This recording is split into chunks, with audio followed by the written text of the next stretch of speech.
Hello and welcome back to The Give and Go. I'm your coach Reynoso here with my boy Soltero. What's up, guys? We were gifted a snooze fest in Group D action with England and Slovenia tying 0-0 and Denmark and Serbia also doing the exact same thing.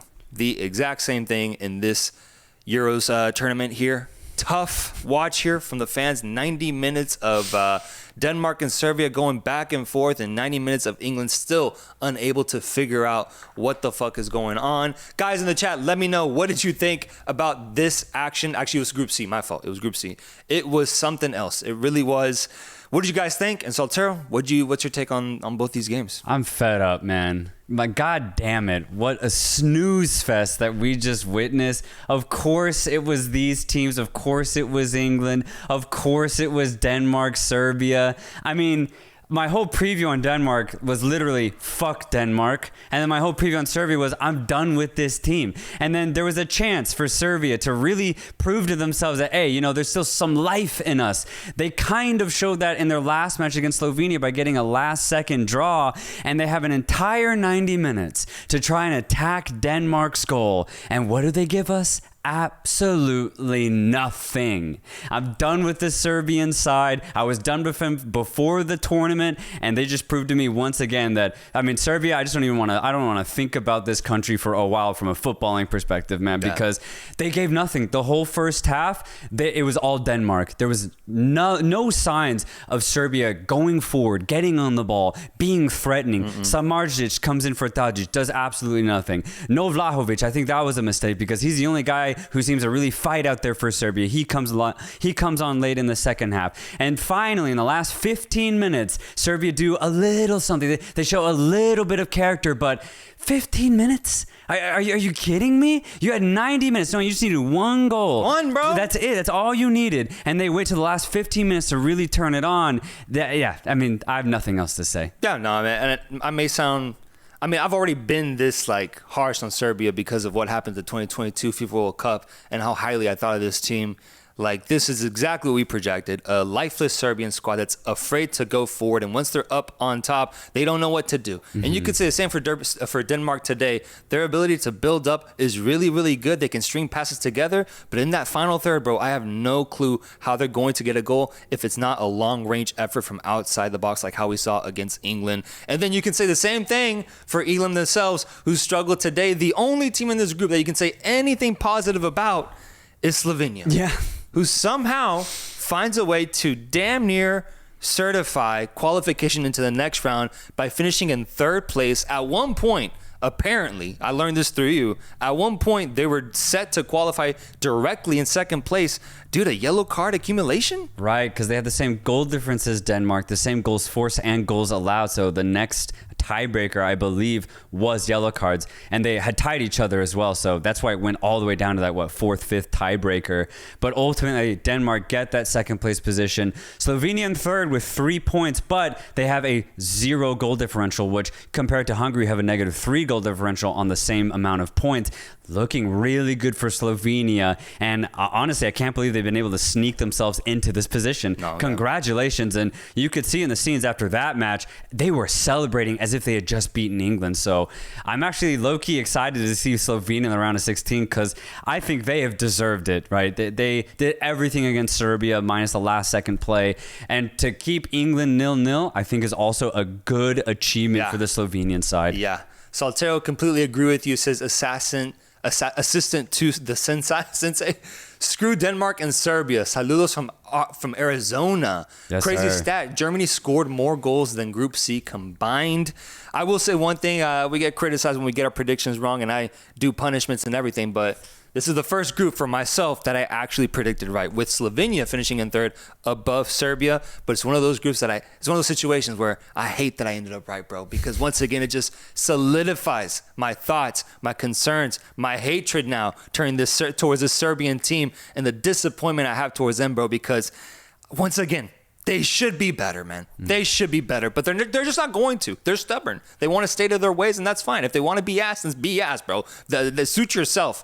I'm just out on the Serbian team completely, and I'm glad that Slovenia proved that throughout 3 games, they're a much better team, a much more better cohesive unit than what Serbia could ultimately be in this tournament. So I'm proud for Slovenia, and I just want to see what they can do in the round of 16 if they get there. Yeah, and for Denmark, they finished second place in this group, but I mean, I'm honestly just as low on them as I am on Serbia.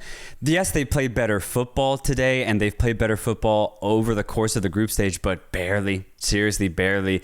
Denmark had a lot of possession in the first half, but did virtually nothing with it. The one positive I can give to Denmark is, they are cohesive. Mm-hmm. They fight, and they fought in every single game. They gave their best, I think, in every single match. The only problem for me is their best just isn't entertaining, right? So I don't really see Denmark going past the round of 16 at all, kind of no matter who they face. I'd say they're definitely one of the weaker sides in the knockout stage. Yeah, I'm interested to see who they end up facing off against. Apparently, it might be the Belgium. This might be who they face according to what the chat says. We'll have to look at the bracket, but it's an interesting situation. The only thing I want to do, the last thing I want to talk about in this group is England. Guys, what would you rate this England performance? Grade it. A+, B-. I just want to know where you guys stand on this England performance and what you think about them moving forward. Yet another unconvincing performance where at the end of the day, they end up topping the group. But we were talking about it, bro. This group was pretty weak at the end of the day, man. Yeah. Pretty weak. Yeah. And they did the bare minimum to get top in this group. And I am concerned going forward because I just don't know if they'll actually wake up. I know, man. I mean, I will say from the few flashes that I saw, because I was mainly watching the Denmark-Serbia game, they looked a little more hungry, I guess. They looked a little quicker on the ball, but it still looked very individualistic. And that's my main criticism for this English side so far at this Euros is they just don't look like they have any chemistry up top. So sure, the ball was moving around quicker, but it's not going to mean anything when you play meaningful teams like Germany or Spain in this Euros. So for England, just looking a bit grim, and I don't know. I mean, Southgate did make one change, Gallagher in for Trent Alexander-Arnold. I thought that was a positive move just because I don't think Trent can really play that position for England. But, I mean, I just wish there was more changes because right now this front four of England is just not scoring goals. Yeah, we see Kobbie Mainoo get a half in and then Cole Palmer get 20 minutes. Yeah. Apparently it was a good appearance, but nothing too crazy. I just wish he get more opportunity. Yeah, I think I like the idea of more rotation happening. He's been stubborn this whole tournament. I would have thought they would have made 2 or 3 changes instead of just one change. So that's on Southgate completely. I'm seeing F's all over the chat. E's. I'm seeing E's in the chat. It was a tough performance for England. And now the thing is, because they do end up topping the group, they are on a much weaker side of the bracket. And this is kind of reminiscent of the 2018 World Cup when we had a very strong side of the bracket and a much weaker side, with one side having Spain, Germany, and now Denmark. Germany facing off against Denmark is already slated now, so that's interesting. Portugal and France all on one side. And on the other, Austria, England, Switzerland, and Italy so far. So a little bit of a difference in quality there. England still has a shot. They have a chance to make it deep in this tournament. Yeah, the time to wake up is now, though. I mean, they haven't lost. That's another thing. Like, this English side is technically unbeaten at this tournament. Their natural skill level is higher than most teams. The cohesion's not there. The chemistry is not there. I hope they wake up. Maybe this will be the wake-up call, knowing that, all right, it is literally do or die. Or maybe they just draw every game. Maybe they draw their way to a semifinal. Yeah. I honestly could see that too. So, oddly enough, even though England have been so boring, it's like watching fishing.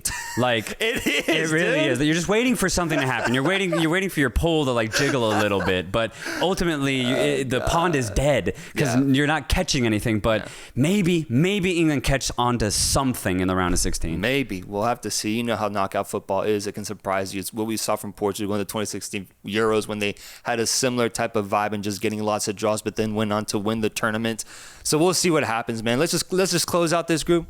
We're done with this group. Let's be done. Let's move on with this group because I think the chat is fed up as well. Let's go over to a much more exciting group, which was Group D, with Austria defeating the Netherlands to end up topping this group, and France tying Poland, once again struggling, similar to England, I would say, struggling to show out the way that we expect them to. Let's talk about Austria versus Netherlands first, because this is the story of the day. This is the story of the day. Austria tops the group. They solidify, if they haven't already, their dark horse narrative, and they top a group that has France and the Netherlands in it, bro, behind a 3-2 victory at the Olympiastadion, where they showed out, came from behind. No, they didn't come from behind. They just faced a lot of, the game was back and forth. Their game was back and forth. And they got the dub. Congratulations to any Austrians in the chat, because this is a monumental victory. And I'm proud to say it's one that we saw coming with how we previewed this team. Exactly. Yeah. And I go back to our preview, and one of the things that was mentioned was Austria is more than just the individual players. It's the sum. And because you imagine in this game, no Konrad Leimer or Baumgartner. They start on the bench, but it doesn't matter because Ralf Rangnick has this team so well drilled. Every single player knows exactly what to do out on the pitch, and they do it at such a high level that they go out here and score 3 goals against the Netherlands and get the 3 points and top the group. I am so excited to see what Austria can do at this tournament. They were my dark horse going into the Euros, and I think, as you already said, they have solidified that label. Thank God, man. I love it when that dark horse label is thrown at a team and they live up to it, because now, dude, Austria can do anything. Yeah, I think so. They can do anything, man. The way we've seen them perform now over 3 games, they look so good. And that Marcel Sabitzer game winner, man, golazo, the scenes, the emotion, I loved it. And it looks like the chat agrees with Llama Vomit saying, it's coming home to Austria. Austria reaching quarterfinals to face Belgium is a prediction. I mean, looking at the bracket now, they face the runner-up of Group F, so potentially Turkey. It's looking at, it might be Turkey. They can beat this Turkish side. Oh, yeah, they can. easily. And then from there, they can go to the quarterfinals, and they're on the quote-unquote weaker side of the bracket. So Austria can make a deep run. They could become this year's Denmark, like how Denmark went deep in the Euros just recently. Austria could become that team, and now I'm really excited to see what can they achieve at this level. Guys, what do you think? Will Austria go to the final? Will they go to a semifinal? Or, will they end up disappointing and get knocked down the round of 16? Yeah, and they're so entertaining to watch too, and they must be frustrating to face against because you do have no idea where the goals are going to come from. Naturally, it looks like Arnautovic is going to be their main point guy, and he's a great focal point for this Austrian team to feed balls to centrally into the box. But look at how the goals came about today. The one goal where I believe it was Romano Schmid who ended up getting a really nice header. It was a nice looping run from Florian Grilic, who gets on the byline, sends in a beautiful cross, and it's an incoming Schmidt who gets a beautiful header. That's the type of chemistry that this Austrian team has. And then out of nowhere, Marcel Sabitzer can show up deep inside the penalty box and score a banger. Mm-hmm. There's so many different avenues for Austria to score. We saw in the second game where Baumgartner just got a really nice finish from a really good through ball from Alexander Pross, a left back. There's so much talent offensively for this Austrian side. Goals come from literally everywhere on the pitch. They're so fun to watch. It's gotta be a nice feeling, man. Playing for this team, being like, I might score, and you're a fucking center back. Yeah. You're a fucking right back. Yeah, I might get a goal today, man. You might get a goal today. That's true, though.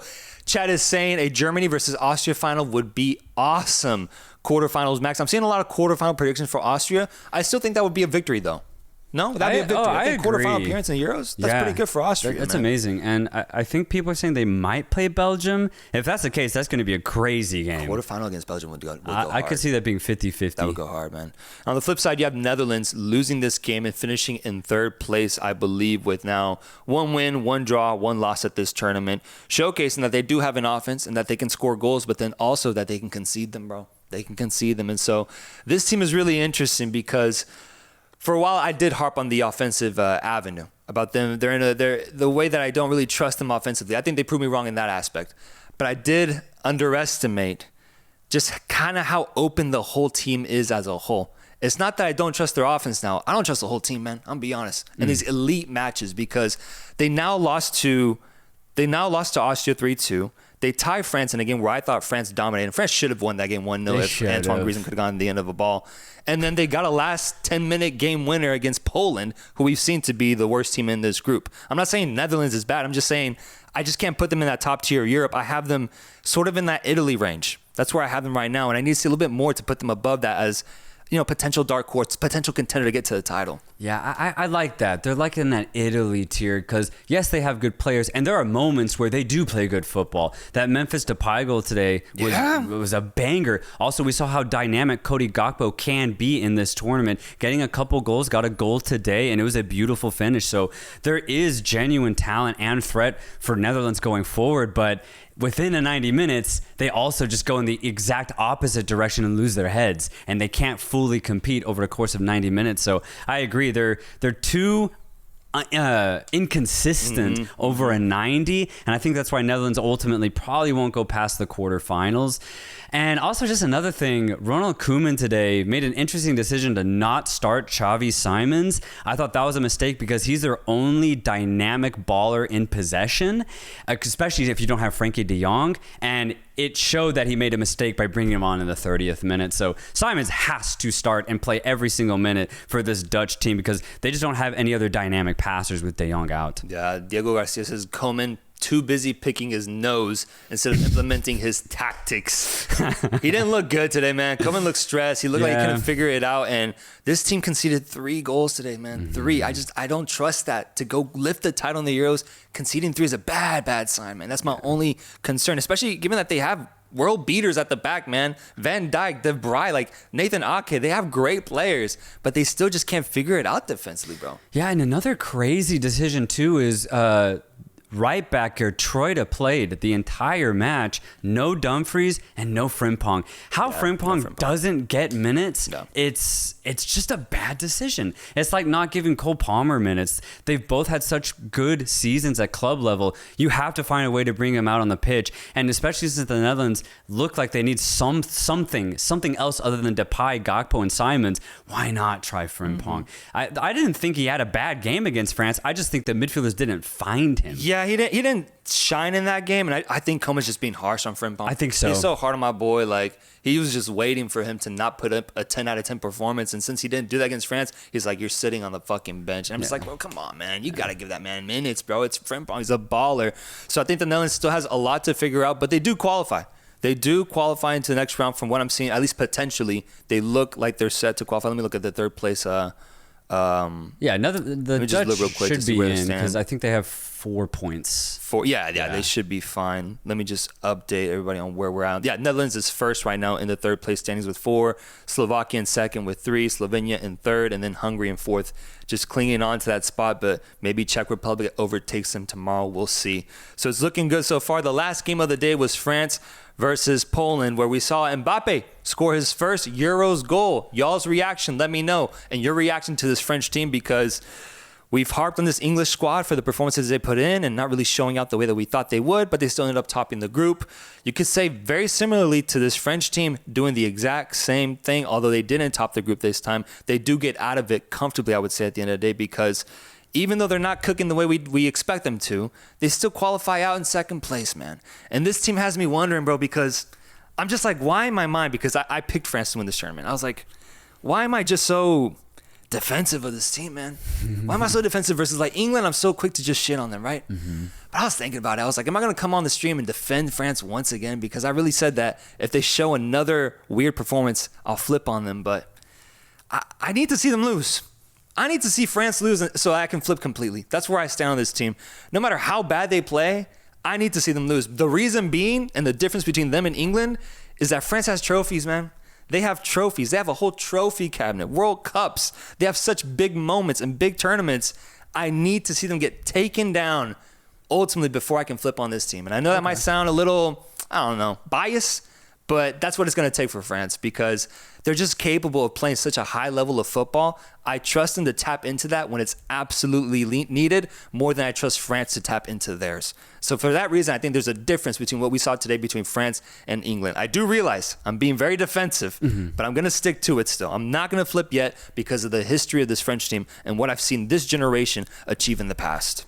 I like that, though, because France have proven that they can literally win a title. They've proven it. Right? And so until a team beats them, then you can always say France will find a way back into a game, or they will just keep their opponent scoreless, as they've basically done throughout most of this group stage. Like, France's defense has looked fantastic. Not only that, they look very dominant in their midfield possession. One thing, though, that really is surprising me, though, France can't score. They got an own goal against Austria, couldn't score against the Netherlands, and only got a penalty today. No goals in open play. I think that's very concerning, and honestly, that's bad. If you really think about it, you have players like Antoine Griezmann, Dembele, Kylian Mbappe, and I know his injury might play some sort of aspect here, but France got to figure out their own fluid chemistry up top, because if I'm criticizing England for having no chemistry up top, I got to criticize France offense. I think they have a bit more chemistry, but they're just completely non-clinical so far at this tournament. They're just not taking their chances. And then when they do get past the defense, they're making really poor decisions after that. So France need to figure out how to get going offensively. Otherwise, they're just going to draw every game. And then you don't want to leave it to penalties for this French team. You just don't want to give that opponent that chance. Yeah, I agree. They're not clinical. I will say their chance creation is better than England's from what I've seen. I've seen Mbappe get in a lot of opportunities and still hasn't been able to figure it out. Dembele, I think, has been very wasteful this tournament. Even Griezmann, man. He had multiple opportunities to score this tournament. Hasn't done it. So I agree with the lack of finishing, but they do generate better chances. I will say, though, it's their defense, man. They've only conceded one goal this whole tournament, and it was a penalty today to Lewandowski. Yeah. They shut out Austria, who we saw ball out today, and they shut out the Netherlands, who can also score goals. I think that's their best point now, which is crazy given that they have one of the best, if not the best offensive player in the world right now in Kylian Mbappe. For that reason, I defend them because I really do think when it matters the most, they will find a way to finally finish, finally be clinical, finally get those goals that matter. I'm trusting that. I've seen it before, but I do understand the criticism because maybe they have a Euros curse, man. Maybe they're playing, maybe people are mentioning the Pogba curse. Maybe they miss a guy like Pogba in the midfield, man. Mm-hmm. I don't know what it is, but they haven't been convincing, and I can definitely agree on that aspect. I do think there's been some good parts, and I think the defense is one of the best parts of that. Agreed. Yeah, their defense is elite, and they've proven it at this tournament. Yeah. Chat, what are y'all thinking? N'Golo Kante is good, says Max. Scenes when Austria wins the Euros. Bro, can you imagine? That would be one of the greatest victories we've seen in the last 10, 15 years of football, man. It's interesting with England not doing well, with France not even topping their group.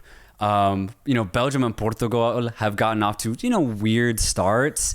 What if this is the Euros where, a mid-tier European team makes it to the final? Like when Denmark won in the 90s? Or Greece in 2004. Or Greece in 2004. What if it's that time of the cycle again? Damn, it's every 15, 20 years? Yeah. And we're witnessing that? That'd be amazing. Damn, man. I would love that. If it's Austria especially, man. Ralph Rangnick. Man, that whole narrative would be beautiful, bro. Yeah. It'd be beautiful. Guys, let's do daily awards.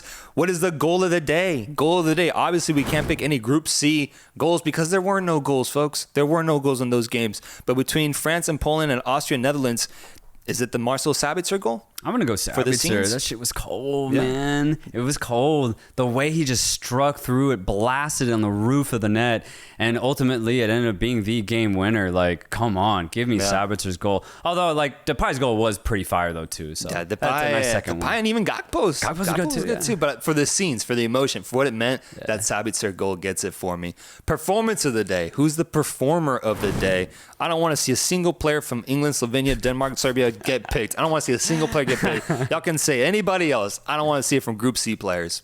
Yeah. Performer. You could give it to any Austrian midfielder, honestly. Grealish had a gorgeous assist. Sabitzer with the clinicality he showed in front of goal. I thought Seiwald was really good in his defensive role. He's been amazing this tournament. Just give me any Austrian midfielder. Yeah, I'm saying shouts for Sabitzer. I'm down, bro. Yeah. I'm down. Suyok says, hey, Reynoso, my bro, I guess you won't remember. After Austria lost to France, I told you Austria would be dark horse, and they topped the group of France and Netherlands. #respect. I don't remember that, but if you said that, bro, then you know ball. You know ball. Congratulations, bro. You know ball. Skorupski is getting shouts as well. Skorupski GOAT is in the chat. Spain, our favorites now, says Agent Ronaldo. Sabitzer or Baumgartner. Alejo Thompson says, I'm just down. Let's just go with a popular pick here, Sabitzer. I think Sabitzer getting the game winner, having a great game in the midfield. Last question of the day is game of the day. Does it go to Austria, Netherlands as well? Oh, yeah. Yep. Yeah, that game was so fun because, I mean, Netherlands got back into it twice. Yep. And each time Austria had a response. So this was actually one of the more entertaining games of the tournament, I think. Just it was a goal fest. It was fun. Let's look at the super chat. Let's see what the Give and Go folks are saying. Guys, apology for our energy levels. Those last 2 games that we just saw just took the life out of me, man. They took the life out of me. The Hitman says, England will sleepwalk to the final. Don't be deceived by teams that score tons of goals here. Many will go out early. I mean, if we're being honest, half of them will. I'm saying there's always a chance for that. Always a chance. As long as they're in the tournament, they have a chance. The Hitman once again saying England don't have an easy bracket. They most likely will get the Netherlands, then play Italy or Switzerland, and possibly one of Austria or Belgium.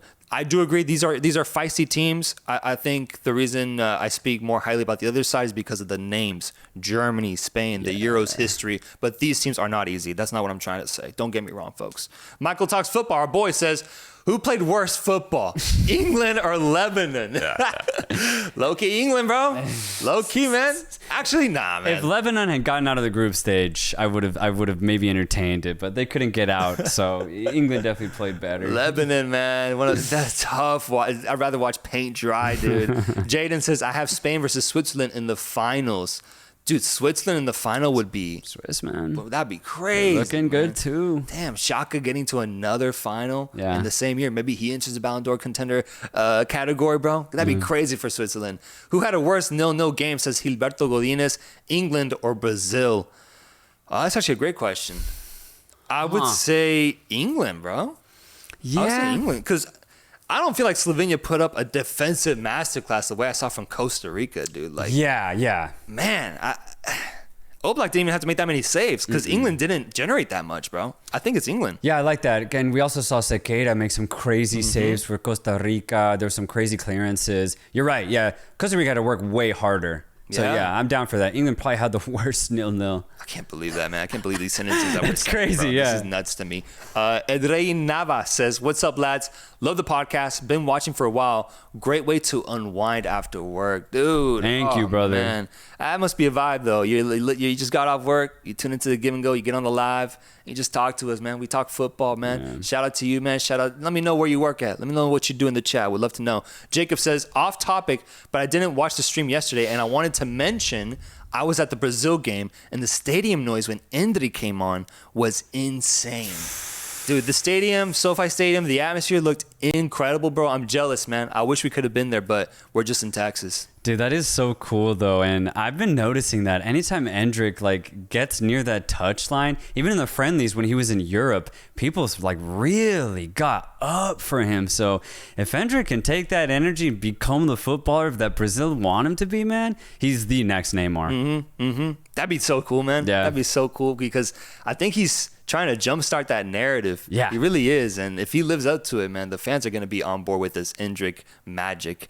Last thing to do is preview tomorrow's games. We have match previews. Slovakia versus Romania and Ukraine versus Belgium happening tomorrow. We'll do Slovakia, Romania first. Who do you guys think will win, lose, or draw this match? Slovakia versus Romania, 2 teams that are currently tied because we have all 4 teams in Group E tied on 3 points. This group's going to be crazy. After the snooze fest that we just got today, I think we're going to start off tomorrow with some bangers. Dude, I mean, try and figure out this group. All teams on 3 points. We rarely get this opportunity at a tournament with 4 teams in a group. So I am so excited to see what happens. This one I think is going to be tight, though. I don't even know if I can really call it. I think it's truly 50-50 if I'm being honest, but I'm going to be rooting for Romania to get the dub. I just think you don't want to get a draw because the other game might end in a draw, you know? So it's just you almost want to get the win, but you don't want to give too much because, if you get down early, then it's just okay, maybe we should have gone for the draw then. This is going to get weird, bro. This is going to get really weird. Everyone ties tomorrow is what Emiliano Garcia says. Everyone we could see that because of that mindset. We could end up seeing that. I just wonder which teams are going to want to go for it, which ones are going to choose to play more defensively. I would like to see Romania go all out, but I also don't want to see them get killed out here, man. Yeah. I don't. And I don't think Slovakia has that in them. So I actually am going to be rooting for Romania. Looks like the chat agrees. Romania wins this game at 55%. Slovakia at 19%. Draw at 25%. And then the next game is Belgium, Ukraine happening at the same time. I need to see Belgium win this one. Yeah, me too. And I think they will, because we saw how great and dynamic they looked in their last game. They just need to take that same performance, copy and paste it here, and they will beat Ukraine. Ukraine played decent, but it was more so Slovakia let themselves down, and Ukraine got back into the game and stole that victory. But if Belgium play their best football, they will beat Ukraine. Yeah, I think so too. And Ukraine's in last right now on goal differential, so they also need a result out of this match. So interested to see how they approach the game. But the chat agrees 75% for Belgium on this one, 9% for Ukraine, 20% for draw. And then after these matches, we have 2 more games happening at the same time to close out this round. Group F with Portugal facing off against Georgia and Turkey facing off against Czechia. Let's do Portugal, Georgia. Portugal currently in first place with 6 points, trying to become the second team in this tournament to get all 9 points in this round. We'll see if they can do it in the group stage, because so far they managed to defeat Turkey in their last game pretty handily with a 3-0 result. And Georgia, for as fun as they've been, for as exciting as they've been to watch, only sitting on 1 point in 4th place right now. Yeah, I mean, I love Georgia. Do not get me wrong. I think they've played such courageous football, and they've been really entertaining going forward when they get on the ball. I need to see Portugal cook here, though. I need to see them cook. They look very good in that second match. I want them to have just as good a performance. They should win this game by a couple of goals. Yeah, I agree. I need to see them cook. I think Turkey didn't play their best players in the last match. I know Georgia will come into this game hungry, fighting for it. I want to see how Portugal handles that. Yeah. Let's see what happens going into the round 16, but I do expect them to win 88%. Portugal, I mean, yeah, I agree. For as much as I love this Georgian team, I just don't think they can withstand the Portuguese pressure, although I'm excited to see Mamardashvili once again facing off against a very good offense and just putting in a clinic between the sticks. The last game of the day happening at the same time is Czechia versus Turkey. Czechia versus Turkey. Does Czechia pull off the upset here and overtake Turkey for second place, or does Turkey get the result and see themselves qualify into the round of 16 automatically? I think this one's going to be tight, actually. I could see being 0-0 for a long time, and then maybe someone gets heroic and steals the win at the last minute. I honestly see this one as 50-50. Turkey have the more dynamic players, but Czechia are very physical, and Turkey struggle against physical opponents. So honestly, this one might be a draw. This might be a draw. I want to see if Turkey can break that Czechia defense. I actually think the Czechia defense is pretty good. Yeah. Georgia was able to do it, but they weren't able to match them in goal total. And Portugal struggled for a while, but then they finally did it after the 75th minute. Can Turkey do it, though? I'm interested because I didn't get a good indication of Turkey because of the players they played last time against Portugal. And Georgia, for as fun as they've been, are the weakest team here. So I need to see Turkey. I need to see what level they're actually at. And I think this game will give us a good idea now that there's pressure. And Goulet has to start. Yeah. If he's healthy, he has to start. That's actually a good point, because if Turkey themselves think that they can be in the round of 16 and compete at that level, they have to win this game. They have to win this outright, play their best players, and play their best football as the warm-up for the round of 16. I agree. This is a perfect test for Turkey. Why are people saying Shrek? Shrek will win the Euros? Is that a joke I'm missing? Shrek will win that. What am I missing, bro? Is there a turkey reference in Shrek? Like something, maybe? What? Agent Ronaldo, I need clarity there. Regardless, guys, thank you so much for joining the stream. Thumbs up on your way out. I just want to talk Copa America at this point, man. I'm going to be honest. After what we saw today, we got some fun games tonight. Argentina taking the pitch again. Yes. And that'll be a fun game against Chile, hopefully. Yes, and then, sir. honestly, low-key, we get to see Canada. Maybe do something fun tonight, too. I'm really excited about Copa games tonight. And the Peruvian downfall, if you will, as well. Let's go. Copa America is going to be lit. Do we have any other Super Chats, producer Rod, or are we clear to go? We're good. Guys, thank you so much. Make sure to comment, like, and subscribe on your way out. We will see you guys in just a few hours for our next stream for the Copa America. Peace.